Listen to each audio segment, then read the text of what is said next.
सोमवारी ईद मिलादची शासकीय सुट्टी रद्द करून बुधवारी 18 सप्टेंबर रोजी देण्यात येणार आहे. ईद मिलाद मुस्लिम धर्मियांचा सण असून मुस्लिम बांधव मोठ्या प्रमाणामध्ये हा सण साजरा करतात. यावेळी जुलूस कार्यक्रमाचं आयोजन करण्यात येतं. मंगळवारी 17 सप्टेंबर रोजी अनंत चतुर्दशी म्हणजेच गणपती विसर्जन असल्याने दोन्ही समाजामध्ये शांतता आणि सामाजिक सलोखा राखण्याकरिता या सुट्टीमध्ये बदल करण्यात आलेला आहे. याविषयी शासकीय परिपत्रक देखील काढण्यात आलेलं आहे. राज्य शासनाने अधिकृत सूचित केलेल्या 24 सार्वजनिक सुट्ट्यांमध्ये ईद ए मिलाद या सणाची सुट्टी सोमवारी 16 सप्टेंबर 2024 रोजी देण्यात आली होती. मात्र आता या सुट्टीत बदल करण्यात आला आहे. ईद ए मिलाद हा मुस्लिम धर्मियांचा सण मुस्लिम बांधव मोठ्या प्रमाणामध्ये साजरा करतात. यावेळी जुलूस कार्यक्रमाचं आयोजन करतात.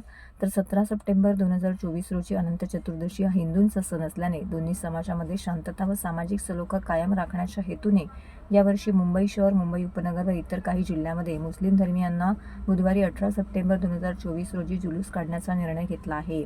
मुंबई शहर, मुंबई उपनगर या क्षेत्रामध्ये 16 सप्टेंबर 2024 करिता घोषित केलेली ईद ए मिलादची सार्वजनिक सुट्टी रद्द करून ती 18 सप्टेंबर 2024 या दिवशी जाहीर करण्यात आली आहे.